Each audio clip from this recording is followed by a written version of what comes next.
success is never an accident. It is always the result of intelligent efforts. We should never miss something that will help our life to move on a better path.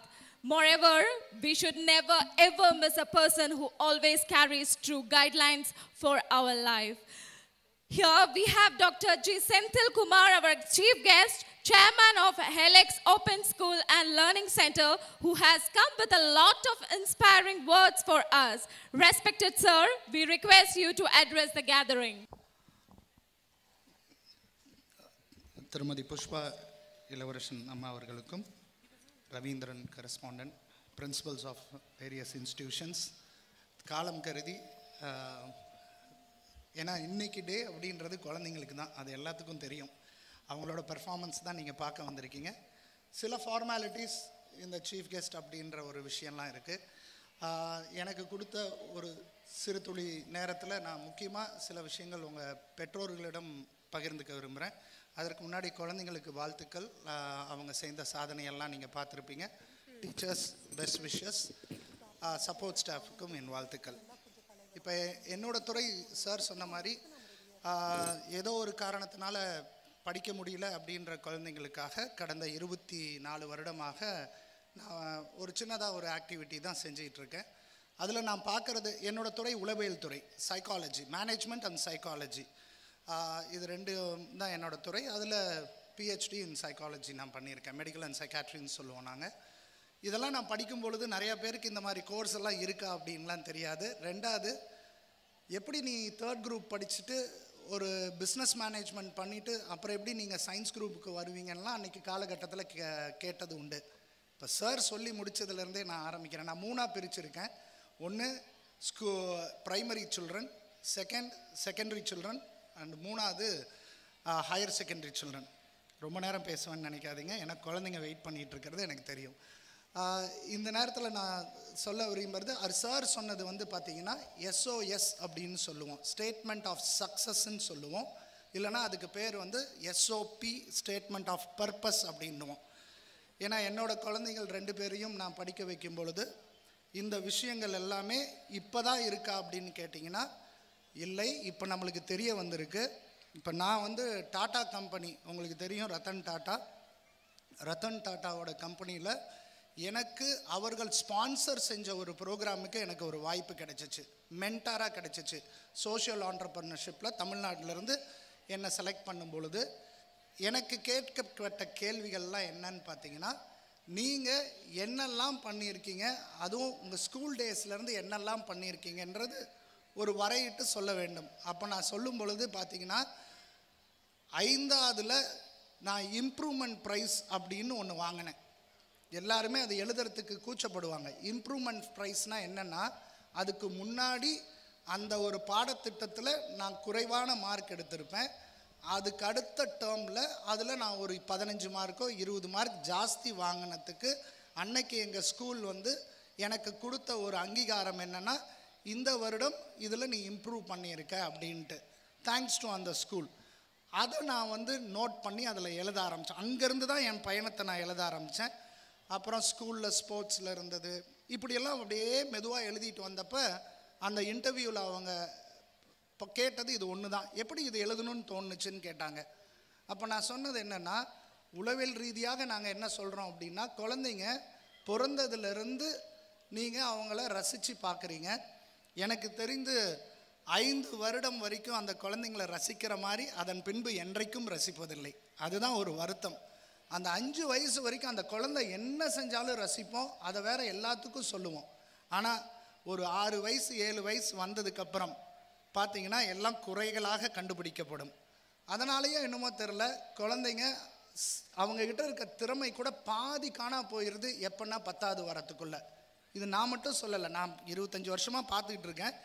ஆனால் இதை நீங்களே பார்த்தீங்கன்னா உங்கள் குழந்தைங்கிட்ட இருக்க நிறைய திறன்களை நீங்கள் வந்து என்ன பண்ணிடுறோம் அப்படின்னா வேணுக்குமே செயல்றதில்ல. பட் நம்மளை சுற்றி இருக்கக்கூடிய சமுதாய ஒரு சூழ்நிலையினால் அது வந்து தள்ளப்படுகிறது. படிப்புனா என்ன? எனக்கு ரொம்ப சிம்பிளாக எனக்கு புரிஞ்சது என்னென்னா, அறிவு என்பது திறனாக மாறி திறன் செயலாக வெளிப்பட வேண்டும்.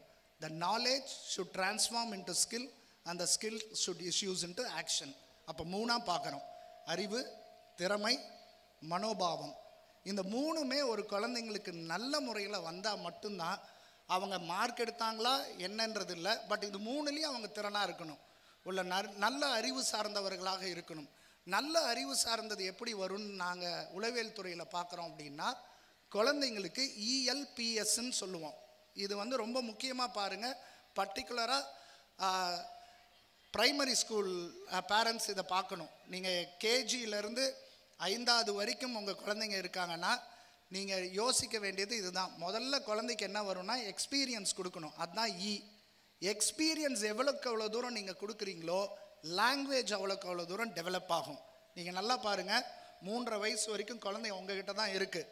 ஆனால் அந்த 3.5 வயசில் அந்த குழந்தைங்க பார்த்தீங்கன்னா எவ்வளோ விஷயம் நீங்கள் கூட்டிகிட்டு போய் காமிச்சிருப்பீங்க.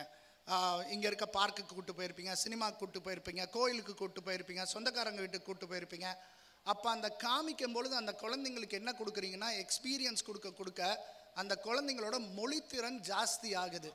ஆனால் ஒரு குறிப்பிட்ட டைமுக்கு அப்புறம் இந்த எக்ஸ்பீரியன்ஸ் என்ன ஆகுதுன்னா அப்படியே எடுக்கப்படுகிறது. எக்ஸ்பீரியன்ஸ் எங்கே மட்டும் இருக்குன்னா வீடு, ஸ்கூல் அதுக்கு மேலே எதனாச்சும் செய்யணும் ஆசைப்பட்டாலும் ஸ்கூலுக்கும் ஒரு ப்ரெஷர் வந்துடுது. என்ன அப்படின்னு பார்த்தீங்கன்னா கண்டிப்பாக மார்க் எடுக்கணும் அப்படின்ட்டு. மார்க்கை பற்றி நான் எதுவும் பேசவே விரும்பல. காரணம் என்னென்னா மார்க் எல்லாத்தினாலையும் ஃபஸ்ட் மார்க் எடுத்தால் கூட எல்லாத்துக்கும் IITயில் இடம் கிடைக்காது. இப்படி ஒரு விஷயத்தை நான் சொல்கிறேனே, இந்த ஸ்கூலில் படிக்கிற 150 குழந்தைங்களோ இல்லை, நான் 10th ஸ்ட்ரென்த் எனக்கு தெரியல, 12th தெரியல, ஒரு 200 பேர் இருக்காங்கன்னா 200 பேரும் ஃபஸ்ட் ரேங்க் எடுத்துட்டாங்கன்னு வச்சுக்கோங்க. எல்லாத்துக்கும் IIT மும்பையில் கிடைச்சிருமா இல்லை எல்லாத்துக்கும் IIT கிடைச்சிருமான்னு கேட்டிங்கன்னா கிடையாது. அதுக்கப்புறம் நம்ம எடுத்து தான் ஆகணும். அப்போ குழந்தைங்களுக்கான மார்க்குன்றது ஒன்று.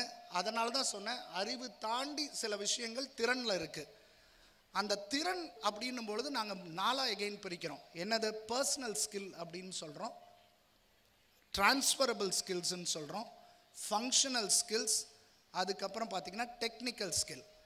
இப்போ உங்கள் குழந்தைங்கள்லாம் பார்த்தீங்கன்னா ஃபங்க்ஷனல் அண்ட் டெக்னிக்கல் ஸ்கில்ல இப்போல்லாம் சர்வசாதாரணமாக ரொம்ப நல்லா ஆயிடுறாங்க. இப்போ வாட்ஸ்அப் அப்படின்றத தாண்டி இன்றைக்கி இருக்கக்கூடிய சோஷியல் மீடியாவில் இருக்க டூல்ஸ் எல்லாம் நம்மளோட அவங்களுக்கு தெரியும்னா அதுக்கு பேர் ஃபங்க்ஷனல் ஸ்கில். அந்த ஃபங்க்ஷனல் ஸ்கில்ன்றது என்னென்னா அன்றாட தேவைகளுக்கு பயன்படுத்தக்கூடிய ஒரு திறன்கள் தான் ஃபங்க்ஷனல் ஸ்கில்ஸ்ன்னு சொல்லுவோம். இப்போ நான் வந்து பார்த்திங்கன்னா தமிழ்நாடு கவர்மெண்ட்டுக்கும் ஒரு 10 வருஷமாக ஒரு எஜுகேஷ்னல் விஷயத்தில் இருந்தனால ஸ்கூல்ஸ்லேயும் நான் இருக்கேன், காலேஜ்லேயும் நான் கிளாஸ் எடுத்துக்கிட்டு இருக்கேன், டைட்டன், ITC அப்படின்ற கம்பெனிகள்லேயும் கிளாஸ் எடுக்கிறனால 3 ஸ்பெக்ட்ரமும் எனக்கு தெரியும். அப்போ இங்கே இருந்த குழந்தைங்க காலேஜ் வரணும், காலேஜில் இருக்க குழந்தைங்க ஸ்கூலுக்கு திருப்பி வேலைக்கு வரணும் அப்படின்னா நிறைய விஷயங்கள் ஸ்கூலில் மிஸ் ஆகக்கூடாது. அப்படி ஸ்கூலில் மிஸ் ஆகிறது நான் பரவலாக என்ன பார்க்குறேன்னா, ஒரு டைமுக்கு அப்புறம் அந்த எக்ஸ்பீரியன்ஸை வந்து அப்படியே சாகடிச்சிடுறோன்னு கூட சொல்லுவேன். எக்ஸ்பீரியன்ஸுன்றது என்ன? வெறும் வெளிநாடை சுற்றி பார்க்குறதோ இல்லை இந்தியாவுக்குள்ளே இருக்க இதை சுற்றி பார்க்குறது இல்லை. உங்கள் ஊரில் இருக்கக்கூடிய விஷயங்கள் குழந்தைங்களுக்கு முதல்ல தெரிய தான் அங்கே இருக்க வொக்காபுலரிஸை இம்ப்ரூவ் பண்ண ஆரம்பிப்பாங்க. இன்றைக்கி நீங்கள் பரவலாக பார்க்கலாம், குழந்தைங்களுக்கு நாங்கள்லாம் படிக்கும் பொழுது US அண்ட் UKவை தான் ரசித்து படங்களை பார்ப்போம். ஆனால் இன்றைக்கி இருக்க என் குழந்தை வந்து சவுத் கொரியாவில் இருக்கக்கூடிய K-pop அண்ட் ஜப்பானில் இருக்கக்கூடிய மாங்கா சீரீஸ் இதுதான் பார்க்குறாங்க. அப்போ உலகத்தோட டைமென்ஷனும் கொஞ்சம் மாறுது. ஒரு காலத்தில் நாங்கள் வந்து UK US பார்த்தோம், இன்றைக்கி இருக்க குழந்தைங்க வந்து பார்த்திங்கன்னா கொரியன்ஸ் அண்ட் ஜாப்பனீஸ் கல்ச்சரை பார்க்குறாங்க. அந்த புத்தகங்கள் எல்லாமே அதை சார்ந்தவும் படிக்க ஆரம்பிக்கிறாங்க. அப்போ நீங்கள் எதை அதிகமாக இன்ட்ரடியூஸ் பண்ணுறீங்களோ அவங்க அது மாதிரி தான் திங்க் பண்ணுவாங்க. ஒரு எக்ஸாம்பிளுக்கு சொல்கிறேன், IT கம்பெனிக்கு வேலைக்கு போகும் பொழுது முதல்ல என்ன பண்ணுவாங்கன்னா உங்களை உடைகளை மாற்ற சொல்லுவாங்க. மெயினாக jeans pant, t shirt or you can come in your attire, common like comfortable அட்டையர்னு சொல்லுவாங்க. அதுக்கப்புறம் பார்த்தீங்கன்னா த பீஸா, த பர்கர், த கோக் அப்படின்றதெல்லாம் வேணும். ஏன் தெரியுங்களா அதெல்லாம் இப்போ இன்ட்ரடியூஸ் பண்ணாங்க? இதை பற்றி நான் காலேஜில் படிக்கும் பொழுது ஒரு ஆய்வுகள் செஞ்சேன். ஏன் இது மாதிரி சில விஷயங்கள் மாற்றப்படுகிறது அப்படின்னு. ஏன்னா உங்கள் பழக்க வழக்கத்தை மாற்றணும் அப்படின்னா கண்டிப்பாக எங்கேருந்து தொடணும்னா கல்ச்சுரல்லேருந்து தொடணும். அப்போ வெஸ்டர்னர்ஸ் என்ன திங்க் பண்ணுறாங்க அப்படின்னா, நான் இதையும் தப்பாக சொல்ல, எந்த கல்ச்சரையும் நான் தப்பாக சொல்ல, பட் நம்ம புரிஞ்சிக்க வேண்டியது என்னென்னா, நான் ஜீன்ஸ் பேண்ட் போடுறப்பையும் ஒரு டிஷர்ட் போடுறப்பையும் அதுக்கப்புறம் ஒரு கோக் கொடுக்குறப்பையும் பர்கர் பீஸா சாப்பிட்றப்ப முழுக்க முழுக்க இது எங்கேருந்து தயாரிக்கப்படுகிறது அப்படின்னு பார்த்தா எந்த கண்ட்ரின்னு பார்ப்பேன். அப்போ எனக்கு அந்த கண்ட்ரியோட கல்ச்சருக்கு தகுந்த மாதிரி என்னை நான் மாற்றிக்கொள்ள ஆரம்பிப்பேன், என்னை அறியாமலே கூட. இதுதான் நிறையா பேர் புரிஞ்சுக்கணும் நீங்கள். அப்போ குழந்தைங்களுக்கு மற்ற கண்ட்ரியை பற்றியும் தெரியணும், அதோட ரொம்ப முக்கியம் என்னென்னா நம்ம கண்ட்ரியை பற்றியும் ரொம்ப தெரியணும். அப்போ இதை தான் நான் எக்ஸ்பீரியன்ஸுன்னு சொல்கிறேன். இந்த எக்ஸ்பீரியன்ஸ் நீங்கள் குழந்தைங்களுக்கு கொடுக்க கொடுக்க கொடுக்க எக்ஸலண்ட்டாக மொழித்திறன் வரும். மொழித்திறன் வந்தால் அடுத்தது வந்து பார்த்திங்கன்னா அவங்கள சுற்றி நடக்கிற விஷுவல் விஷயத்தை பார்ப்பாங்க. That's we call it as picture and கடைசியாக சிம்பிள் அப்படின்னு சொல்லுவேன். அந்த சிம்பிள் தான் ஸ்கிரிப்சர்ஸ் படிக்கிறதுக்கு தேவைப்படும். இதை நம்ம ஃபார்மேட்டிவாக மிஸ் பண்ணுறோமோன்னு ஒரு பயம் இருக்குது எனக்கு. அடுத்தது வந்து பார்த்திங்கன்னா இப்போ சார் சொன்ன மாதிரி ஏன் உங்கள் ப்ரொஃபைல் நீங்கள் க்ரியேட் பண்ணணுன்னா, என்னோடய பொண்ணு பெரிய பொண்ணு இப்போ காலேஜ் முடிக்க போகிறா. அவளுக்கு நான் சொன்னது அதுதான். காலேஜில் சேர்த்தும் பொழுது அவளுக்கு சொன்னேன், கண்ணே SOS நீ பண்ணணும் அப்படின்னேன். என்ன பண்ணா, ஸ்டேட்மெண்ட் ஆஃப் சக்ஸஸ் அப்படின்னேன். அப்போ அவள் என்ன பண்ணான்னா 12ஆவதுலேருந்து என்ன பண்ணாலோ அதை எழுத ஆரம்பித்தா. நான் சொன்னேன், கண்ணே பண்ணாத. அவள் வெளிநாட்டுக்கு படிக்கலை, இங்கே இருக்கக்கூடிய யூனிவர்சிட்டிஸ்க்கு படித்தா. கிரியா அப்படின்னு ஒரு யூனிவர்சிட்டி, அசோகா யூனிவர்சிட்டி, அதுக்கெல்லாம் அவள் அப்ளை பண்ணுறப்ப கிரைஸ்ட் யூனிவர்சிட்டி, இது மாதிரி ஜிந்தால் யூனிவர்சிட்டி, இதெல்லாம் அப்ளை பண்ணும் பொழுது நான் சொன்னேன், கண்ணா இது கேட்பாங்க, நீ 4ஆவதுலேருந்து என்னெல்லாம் பண்ணையோ அதெல்லாம் எழுதுன்னு சொல்கிறப்ப அவங்களுக்கு புரியல. ஃபஸ்ட்டு டைம் என்ன பண்ணாங்கன்னா அவங்களுக்கு தோணுனதை எழுதி அனுப்பிச்சாங்க. அப்ளிகேஷன் ரிஜெக்டட்னு வந்துருச்சு. ரொம்ப வருத்தப்பட்டாங்க. நான் சொன்னேன், ஒன்றும் ப்ராப்ளம், செகண்ட் ஸ்லாட் இருக்குது, நீ செகண்ட் ஸ்லாட்டில் நான் சொல்கிற மாதிரி எழுது. 5ஆவதில் நீ நிறைய பூச்சிகளை பற்றி நிறைய ஆய்வுகள் செஞ்சு அது உனக்கு ஞாபகம் இருக்கான்னு பார்த்தீங்கன்னா அவள் அதை ரெக்கார்ட் வச்சுருந்தா. எஸ், அங்கேருந்து ஆரம்பிங்கன்னு சொன்னேன். 6ஆவதில் அவள் மினியேச்சர் ஆரிகேமி செஞ்சா. மினியேச்சர் ஆரிகேமி அது செஞ்சது அவங்க ஸ்கூலில் பப்ளிஷ் ஆகிருந்தது, அதை நீ எடுத்து வையின்னு சொன்னேன். 3ஆவது 7ஆவது படிக்கும் பொழுது ஹிமாலயாஸ் ஏறிட்டு வந்தா, நீ அதை ரொம்ப ஹைலைட் பண்ணுன்னு சொன்னேன். இப்படி சொல்லும் பொழுது செகண்ட் இன்டர்வியூவில் மார்க்கெல்லாம் பெருசாக பேசலை, இதை பற்றி தான் பேசுனாங்க. உடனே அட்மிஷன் கிடச்சிச்சு. அப்போ ஒரு குழந்தைங்களுக்கு நீங்கள் நல்ல மார்க் எடுக்கணும்னு நினச்சிங்கன்னா கூட அனுபவங்கள் கொடுக்கும் பொழுது தான் சப்ஜெக்டை கனெக்ட் பண்ண முடியும். இல்லைனா கனெக்ட் பண்ணுறது ரொம்ப கஷ்டம். இன்றைக்கி உலகம் எதை நோக்கி போகுதுன்னா இன்டர் டிசிப்ளினரி அண்ட் மல்டி டிசிப்ளினரின்னு சொல்லுவோம். அப்படின்னா ஒரு சார் படித்த ஒரு துறையை தாண்டி இன்னொரு சாரார் துறையும் படிக்கும் பொழுது குழந்தைங்களுக்கு மிக துல்லியமாக அவங்களால சிந்திக்க முடியும்ன்றாங்க. அதுக்காக தான் சிபிஎஸ்சிலலாம் புது அந்த கல்விக் கொள்கை வரும் பொழுது நிறைய மாற்றங்கள் வரப்போகுது. இப்போ எப்படி வரணும்னு அப்படின்னு பார்த்தீங்கன்னா, இப்போ என் பொண்ணு படிக்கிற காலேஜ்லேயே அவங்க என்ன பண்ணியிருக்காங்கன்னா, அவள் சயின்ஸ் படிக்கிறா, chemistry and environmental science dual program பண்ணுறா. ஆனால் ஒவ்வொரு செமஸ்டரும் ஆர்ட்ஸில் இருக்கக்கூடிய ஒரு சப்ஜெக்ட் எடுத்து படித்தாகணும். இது கம்பல்சரி, நீங்கள் வேணான்லாம் சொல்ல முடியாது. அப்போ உலகம் என்ன பார்க்குதுன்னா, நீ சயின்ஸை மட்டும் தெரிஞ்சிக்காத ஆர்ட்ஸையும் தெரிஞ்சுக்கோன்ற மாதிரி இப்போ வரைபடுத்து எடுத்துகிட்டு போகிறாங்க. அப்போ இது எங்கே ஆரம்பிக்கணும்னு நினைக்கிறீங்க? குழந்தை பிறந்ததுலேருந்து நம்ம சில விஷயங்களை பார்க்குறோம். எல்லாத்துக்கும் தெரியும், குழந்தை பிறந்ததுன்னா அழுவணும், இது ரொம்ப முக்கியமான டெவலப்மெண்ட். அதுக்கப்புறம் என்ன, கவுது படுக்கணும், அதுக்கப்புறம் தவழணும், அதுக்கப்புறம் ஏந்திரிச்சு உட்காரணும், பேசணும், மற்றதெல்லாம் நடக்கும். நிறைய பேருக்கு என்ன தெரியாதுன்னா, தவழ்கிறது எவ்வளோ முக்கியம்னு இன்றைக்கி நிறைய பேருக்கு தெரியறதில்ல. அடுத்தது தவழும் பொழுது இன்றைக்கி நாகரீக வளர்ச்சியில் என்ன ஆயிடுச்சுன்னா, இங்கெல்லாம் கருப்பாயிரும், இந்த முட்டியெல்லாம் கருப்பாயிரும்ன்ட்டு என்ன போடுறாங்க அப்படின்னா, இதுக்கான க்ளவ், இதுக்கான வேரபிள்ஸ்லாம் இருக்குது, அதை போட்டு அந்த குழந்தைய பெருசாக தவளை விடுறதில்ல. நீங்கள் தவளை விடலைன்னு வச்சுக்கோங்களேன், உளவியல் ரீதியாக மட்டும் இல்லை, பிரெயினில் நடக்கக்கூடிய மாற்றங்களும் சிறிதெல்லாம் புரிஞ்சுக்கணும். நீங்கள் தவளை விடலைன்னா ஒரு 10% குழந்தைங்களுக்கு படிப்பதில் மட்டும் பிரச்சனை வர்றதுக்கு ஃப்யூச்சரில் கனெக்ஷன் இருக்குது. தவழ்கிறதுக்கும் படிக்கிறதுக்கும் என்ன சம்பந்தம் அப்படின்னும் பொழுது, தவழும் பொழுது குழந்தையா என்ன பண்ணுதுன்னா லெஃப்ட்டு ரைட்டு அப்படின்னு அதுவாக இந்த 3 மாதம் மூவ் ஆகுது. Very important for left side of the brain and right side of the brain to coordination. இதெல்லாம் பார்த்தீங்கன்னா அந்த காலத்தில் அற்புதமாக செஞ்சு வச்சுருந்தாங்க.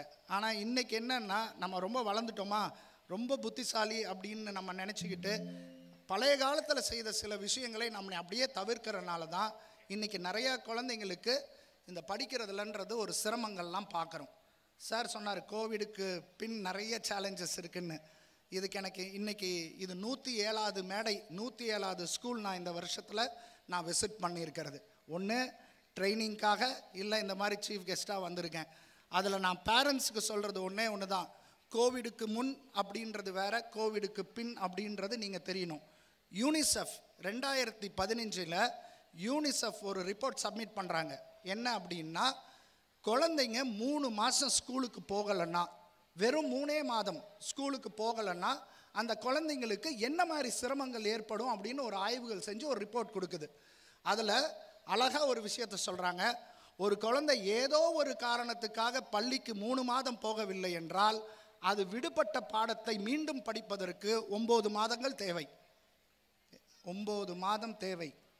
நம்ம குழந்தைங்கள்லாம் 2 வருஷம் கோவிட்னால ஸ்கூல் தடைப்பட்டு இருக்குன்றது பெற்றோர்கள் இந்த நேரத்தில் புரிஞ்சுக்கோங்க. இதை நான் என்னோட யூடியூப்பில் நான் உடனே பதிவு செஞ்சேன். இந்த பிரச்சனை பெருசாக வரும் அப்படின்னு சொல்லும் பொழுது நிறைய பேர் பெருசாக அதை சிந்திக்கலை. ஸ்கூல் ஆரம்பிக்கிறப்ப இம்மீடியட்டாக என்ன சேலஞ்ச் வந்துச்சுன்னா, உட்கார மாட்டிக்கிறான், படிக்க மாட்டிக்கிறான், வேர்ட்ஸ் எல்லாம் மறந்து போச்சு அப்படின்னு சொன்னீங்கன்னா, இந்த ஆய்வை அங்கே நினைவுபடுத்துகிறேன். 3 மாதம் போகாதப்பயே 80 மாதத்துக்கு நம்ம ஒர்க் பண்ணணும்னா, ஒரு குழந்தை 2 வருஷம் போகும் பொழுது இன்னும் அந்த சிரமம் இருக்கத்தான் செய்யும். அது குழந்தையில திடீர்னு மூளையில் எந்த பிரச்சனையும் இல்லை. இதுக்கு பேர் தான் நாங்கள் என்ன சொல்லுவோம்னா லேர்னிங் லாஸ்ன்னு சொல்லுவோம். லேர்னிங் கேப் நடந்திருக்கு. ஒரு ஸ்கூலுக்கு போகாதனால வந்த கேப்புக்கு பேர் லேர்னிங் கேப். லேர்னிங் கேப் யாருக்கு வேணாலும் வரலாம், உங்களுக்கும் வரும், எனக்கும் வரும். ஒரு வேலையே நீங்களே செய்யாமல் இருங்களேன், 1 வருஷம் ஏதோ ஒரு காரணத்தினால உங்களுக்கு பெட்டில் அட்மிட் ஆகிடுறீங்க, 1 வருஷம் உங்களால் நடக்க முடியல, மீண்டும் 1 வருஷத்துக்கு அப்புறம் அதே வேலையை செய்யும் பொழுது உடனே செய்ய முடியாது. நிறைய விஷயங்களை நீங்கள் கஷ்டப்பட்டு தான் செய்யணும். அப்போ நம்மளுக்கே அந்த கேப் இருந்தால் லாஸ் வரும். அப்போ குழந்தைங்களுக்கு எவ்வளோ இம்பார்ட்டண்டான பருவம் 5வது 6வதுல அவங்க அப்போ தான் கரெக்டாக ஒரு டிரான்சிஷன் பீரியட். சயின்ஸ் அப்படின்றத 6வதுல வரப்போ 4 விதமாக பார்க்க போகிறாங்க. அது வரைக்கும் கம்பைன் சயின்ஸ் பார்த்துருப்பாங்க.